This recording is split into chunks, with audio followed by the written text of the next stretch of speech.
Hello, my name is Allison Carmen, and welcome to my podcast, 10 Minutes to Less Suffering. And the name of today's podcast is Finding Out Who You Really Are. And this has been on my mind lately. I heard a woman on TikTok discussing what happens when you're really involved with someone in a relationship, and especially if they have an extremely strong personality. She started to talk about how if they're constantly irritated or they're angry or they're upset, how that vibration, that energy, that way of being starts to infiltrate who you are and how you act.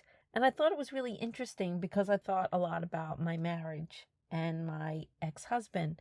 And I remember there were certain things that I was always very clear about. Like if we were in the car and he was always agitated, there was traffic, or he got annoyed at another driver, that was just not my way.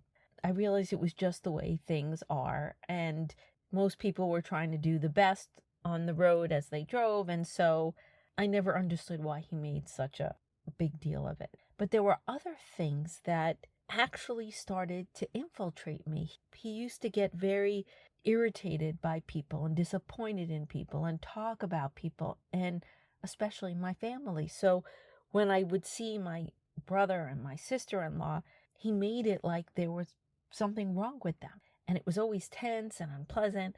And I remember after he left, I saw them more often and it was easy and pleasant. And I noticed that a lot. There was his energy, and in a way it was affecting or dictating mine. Now, I am responsible for how I feel, but I think what happens is that we lose sight of how we feel. So it's not that the other person is responsible for how you behave, but we have a tendency when the room feels very crowded to give our sense of ease or our sense of who we really are away. And although I would have never ended my marriage, I would never left my husband, that time apart, what I've been able to do is get so clear of everything that I feel. I like to be forgiving towards people. I like to accept people for who they are. A lot of times I just want to have some fun. I don't like being uptight. And my relationships have improved since he's not around. And I was becoming more judgmental because I was around the judgment all the time. I felt judged. He was judging, and it just kind of infiltrated my being. So with that separation, with the fact he was no longer around, I was free to look at myself again. I was free to figure out who I really was, to stop judging myself. So how do we do this? How do we keep loyal to ourselves, stay coherent to who we are when the world around us is bumping us all over the place? And you do need quiet time. You do need time apart from the boyfriend, the girlfriend, the marriage, the work, the children. And it might be difficult because a lot of us have very busy lives. My husband happened to leave me, so I've had 8 years. I've had a lot of alone time. And maybe you only have it on a train on the way to work. Maybe you have a 5-minute walk. Maybe there is a moment before you go to sleep.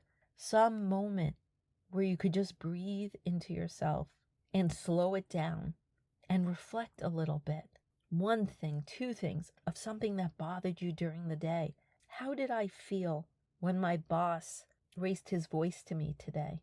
How did I feel when my husband came home in a bad mood? How did I feel when my kids didn't listen to me? Do I really care about the apartment being clean? What is my priorities here? Who am I pleasing? How am I being authentic? What is coherence for me? Where does my heart believe I should land? And it's important, even if you can't change a situation, it's important to always know who you are. And that's why it amazes me sometimes when people say, I don't watch politics, it stresses me out, I don't vote, I can't control it, so I don't bother with it. But if we don't know how we feel about things, the world controls us. We don't realize that. Let's say you're not happy about war. You're not happy about violence. If you don't reflect on that, you won't know if you're bringing war into your own home. We must get so clear about how we feel about things, and we work on them. If that's the first thing that you think of, wow, look, there's war in the world. Is there war in my world? Is there war in my home? Is there war between me and my boss? Is there war between me and my partner? And if there is, then how do we create more peace within ourselves so we can come forward differently, or at least hold ourselves? For me, when things get really tough, I always read nonviolent communication. And it always makes me realize how I'm communicating, the words that I'm using. Another thing that's important is, have you let something in the outside world change your heart? Don't let anyone steal your hope. That is your birthright, to be hopeful in this lifetime. Nobody knows the future. The future is unknown. Uncertainty is our best friend. So everything you seek is seeking you. So don't give up that dream, no matter what anyone says. Even if your dream is for a more peaceful world, whatever it is, if it's to get that job, if it's to go back to school, if it's to fall in love, you have a right to have that dream. And no one gets to steal your hope. And if you let the world steal your hope, you will shut down and you will live in despair, and you will give up your birthright of joy and love and harmony and miracles. Another great thing is to actually journal about how things make you feel, to kind of figure out where your heart really is. Because I know that judgmentalness never felt good for me, but it was a way I would communicate with my ex-husband. And so now I journal about it. I journal about an event that happened during the day, how it made me feel, and how I wanted to be in it, in my purest form, my most authentic form. And sometimes you can't solve every problem, and sometimes there are problems you could solve, but where you stand in yourself and where you stand in this world, what your view is, what your perspective is the thing that you get to control. And don't let anybody tell you, again, that things are not possible. Don't let anyone shut your heart down. Don't let anyone tell you what's real for you and what you feel. That's up to you. And the last thing is, when you start to figure out your perspectives, to figure out where your heart is, to figure out the world you want to live in, you start to create it. And even if you create a more peaceful relationship with yourself, sometimes you could get to a point you're like, wow, the world felt really harsh today. Things didn't go my way. That's not the world I want to live in. When I think that, I'm kinder to myself. When I think that, I'm more forgiving to myself. When I think that, I put my hand on my heart and I say, I want to live in a more peaceful world, and this world will start within me. I want to live in a world where more hope, and that hope will start within me. I want to live in a world where more laughter. So I'll plan something fun or write something funny and send it to a friend. We get to create that environment within ourselves. And then we show up in that environment, and then we start to create that environment in the world around us. That's how we start to develop who we truly are. It's about remembering. It's about feeling what's authentic to us, whether that's artistic, whether it's creative, whether it's being more loving, more kind.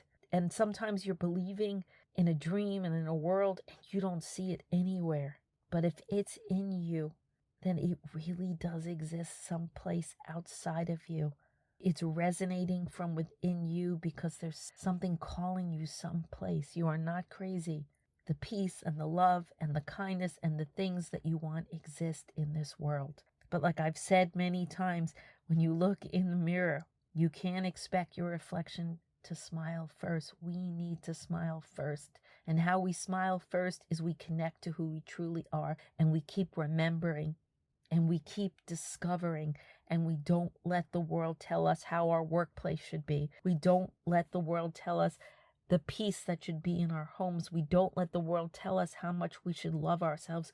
We make those decisions for ourselves, and we hold them. And when we hold them and a situation's not right, you will know it. Even if you can't change it, you know when something's not aligned. You know when something is not the way you want to live. And eventually you work your way out of that situation. You do not accept less. You find a way, even if it's just a little each day.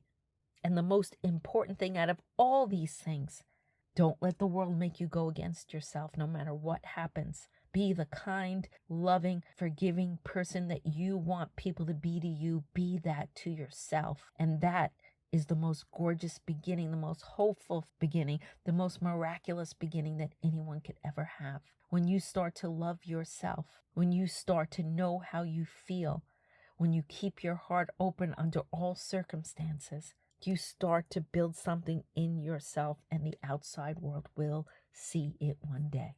And most of all, always remember, maybe the best is yet to come.